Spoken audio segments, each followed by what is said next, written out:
Assalamualaikum warahmatullahi wabarakatuh. Bismillahirrahmanirrahim. Alhamdulillahirabbil alamin. Wassalatu wassalamu ala sayyidina wa syafi'ina Muhammadin wa ala alihi wa sahbihi ajmain. Amma ba'du. Para mahasantri yang berbahagia, mari kita lanjutkan pengajian kitab Mabadi Fiqhiyah juz 4. Kali ini membahas tentang hal-hal yang membatalkan wudu. Bismillahirrahmanirrahim. Qala al-muallif rahimahullah wa nafa'ana bihi wa bi 'ulumihi fid dharain amin. Nawaqidul wudu'i utawi pira-pira perkara kang batalake wudu. Hal-hal yang membatalkan wudu. Al-awwalu utawi kang awal iku zawalul akli, ilange akal, binaumin kelawan sebab turu, ala hayati ghairi mumakkinin ing atase tingkai sakliyane wong kang netepaken. Ing atase tingkai sakliyane wong kang netepaken maknadahu ing bokonge wong minal ardi saking bumi. Liaqalihi krono dawe Kanjeng Nabi Muhammad sallallahu alaihi wasallam, al-ainani utawi mripat loro. Utawi mripat loro iku wika usahi dadi taline dubur. Fa idza namat mongko ing dalem nalikane turu apa al-ainani mripat loro intolako mongko ucul apa alwika utali. Paman mongko utai sapane wong iku nama turu sapa man fal yatawadda mongko becik wudu sapa man. Hal-hal yang membatalkan wudu yang pertama adalah hilangnya akal disebabkan tidur.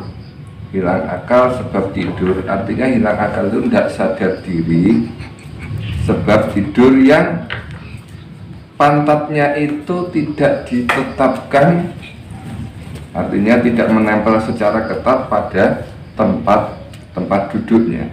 Jadi dia tidur dalam keadaan duduk tapi pantatnya itu tidak menempel pada tempat duduknya. Ini berdasarkan sabda Nabi Muhammad sallallahu alaihi wasallam, al-ainani wika usahi.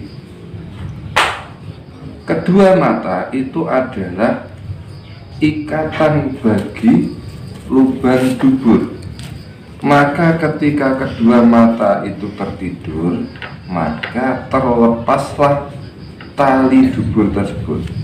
Maka barang siapa tertidur maka hendaknya berwudu. Jadi artinya apa? Artinya al-yaqadha hafidhatut dubur li'annal mustaqilla yahussu bima yakhruju minhu. Artinya kedua mata itu sebagai tali pengikat dari dubur adalah orang yang terjaga.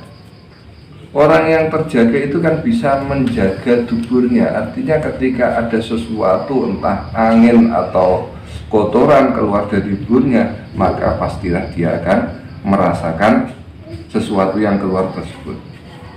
Asaniu utawi kang kaping pindho iku zawalul akli, ilanging akal, bimaradin sebab loro, au jununin utawa edan, au ilmain utawa ayanan.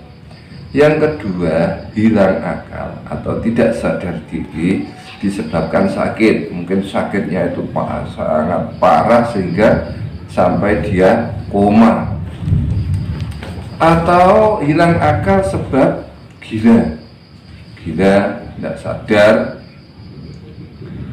Au ilmain atau hilang akal sebab ayanan. Jadi epilepsi, ayanan itu ketika menimpa seseorang yang masih punya wudu, maka wudunya yang batal. Kemudian juga termasuk hilang akal yang menyebabkan batal wudu itu karena mendem. mendem atau mabuk.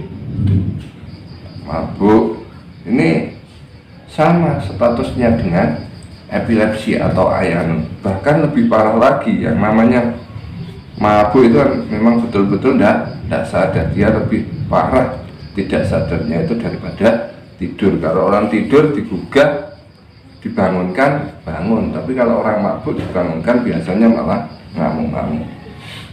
Asalisu utawi kang kaping telu iku khuruju syai'in metune suwiji-wiji minas sabilaini saking dalan loro. Liqalihi krana dawuh Gusti Allah taala halim maha luhur sinten Allah auja'a utawa wastaka sapa ahadun salah siji mingkum kang tetep saking sira kabeh minal iti saking WC, saking jamban utawa WC. Wa qalihi lan dawuh Kanjeng Nabi Muhammad sallallahu alaihi wasallam layak balu ora bakal nrimo sapa Allah Gusti Allah salata ahadikum ing salate salah sijine sira kabeh idza ahdasa ing dalem nalikane hadas sapa ahad, dalem nalikane hadas sapa ahad hatta ya tawaddoa sehingga wudu sapa ahad. Yang ketiga yang membatalkan wudu adalah keluarnya sesuatu dari kedua jalan. Jadi dua jalan yang dimaksud ini adalah kemaluan dan lubang dubur. Ada sesuatu yang keluar dari kemaluan, entah berupa apapun, mungkin berupa emas dia tetap batal wudunya, atau berupa uang keluar dari lubang dubur maka wudunya batal. Apapun pokok keluar dari kedua jalan, entah itu lubang dubur atau kemaluan, itu batal apapun bentuknya, entah angin atau benda. Hal ini berdasarkan firman Allah Subhanahu wa taala, "Au jaa'a ahadum minkum minal ghaiti," atau salah satu dari kalian semua baru saja selesai dari WC, artinya baru saja buang air. Dan berdasarkan sabda Nabi Muhammad sallallahu alaihi wasallam, layak balullah sholata ahadikum idza ahdasa hatta yatawadda. Allah tidak akan menerima sholat salah satu dari kalian semua ketika hadas sampai dia berwudu. Artinya orang yang hadas itu kan keluarnya sesuatu dari kedua jalan itu. Jadi ketika orang hadas maka sholatnya tidak sah, harus wudu dulu. Ini terutama hadas kecil. Kalau hadas besar ya harus mandi. Ar-rabi utawi kang kaping 4 iku lamsul mar'ati al-ajnabiyati, iku lamsul mar'ati ngepok wong wadon al-ajnabiyati kang liya bila hailin kelan tanpa aling-aling. Liqalihi krana dawuh Gusti Allah taala halim maha luhur sinten Allah mastum utawa gepok sapa sira kabeh an-nisaa ing pira-pira wong wadon. Yang keempat yang membatalkan wudu lagi adalah bersentuhan kulit dengan perempuan yang bukan mahram. Bersentuhan kulit dengan perempuan yang bukan mahram. Jadi misalkan Anda ke pasar dalam keadaan punya wudu, kemudian tanpa sengaja Anda disenggol oleh seorang perempuan dan bersentuhan kulit dengan perempuan tersebut, maka batal. Baik disenggol ataupun menyenggol itu ya tetap batal, atau tidak sengaja bersenggolan itu ya tetap batal. Intinya pokok bersentuhan kulit dengan perempuan yang lain. Artinya yang lain ini ajnabiyah ini adalah bukan muhrim kan. Muhrim sebab rojok, sebab sepersusuan, atau memang muhrim sebab saudara. Berdasarkan firman Allah Subhanahu wa taala, "Aula mastum an-nisaa," atau kalian semua bersentuhan kulit dengan perempuan. Al-khamisu utawi kang kaping 5 iku masul farji, demok farji. oleh demok bibatinil kafi kelawan jerone epe-epe. Yang kelima yang membatalkan wudu itu adalah menyentuh farji. Menyentuh farji dengan bagian dalam dari telapak tangan. Bagian dalam telapak tangan itu apa? Ini. Ketika Anda jadikan satu, ini tidak kelihatan. Ketika jadikan satu tidak kelihatan, maka bagian ini loh yang tidak kelihatan ketika dijadikan satu ini namanya adalah batinil kafi, bagian dalam dari telapak tangan. Jadi kalau menyentuh farji, menyentuh kemaluan itu dengan ini bagian dalam dari telapak tangan, ini ya batal otomatis wudu. Kalau menyentuhnya itu dengan bagian sini, luar sini, misalkan nyentuh gini, tidak batal, atau dengan sini tidak batal, atau dengan bagian ini misalkan nyentuh gini bagian ini tidak batal. Yang batal itu adalah batinil kafi. Kenapa hanya dikhususkan nyentuh kemaluan itu kok batal dengan batinil kafi atau telapak tangan bagian dalam? Ini alasannya karena kalau menyentuhnya itu dengan bagian dalam telapak tangan ini menimbulkan syahwat, menimbulkan rasa nikmat. Kalau nyentuhnya dengan bagian lain, misalkan bagian ini ya tidak batal, tidak merasa nikmat.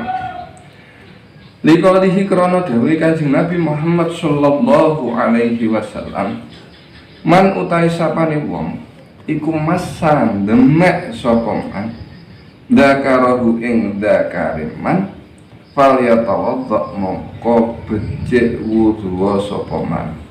Berdasarkan sabda Nabi Muhammad sallallahu alaihi wasallam, man massa dzakarahu fal yatawadda, barang siapa yang menyentuh zakarnya, menyentuh kemaluannya, maka hendaknya dia berwudu. Maka hendaknya dia berwudu. Ini kayaknya hadis ini hanya menjelaskan bagi laki-laki yang menyentuh zakarnya saja. Nah, di sisi lain Rasulullah juga bersabda yang membahas bagaimana kalau perempuan menyentuh zakarnya, menyentuh farjinya, apakah batal atau tidak. Wa qalihi lan krana dawuh Kanjeng Nabi Muhammad sallallahu alaihi wasallam, ayyuma imra'atin utawi endi-endine wong wadon masat kang demek sapa imra'ah farjaha ing farjine imra'ah fal tatawadda mongko becik wudu sapa imra'ah, mongko becik wudu sapa imra'ah. Dan berdasarkan sabda Nabi Muhammad SAW, barang siapa wanita yang menyentuh farjinya, maka hendaknya dia berwudu. Artinya apa? Wudunya batal kalau mau melakukan ibadah apapun, ya harus berwudu. Di sini yang dimaksud farji ini meliputi farji dan lubang dubur. Jadi baik farji kemudian lubang dubur itu kalau disentuh dengan batinil kafi ini, telapak tangan yang bagian dalam ini bisa membatalkan wudhu. Demikian pembahasan kali ini, semoga bermanfaat.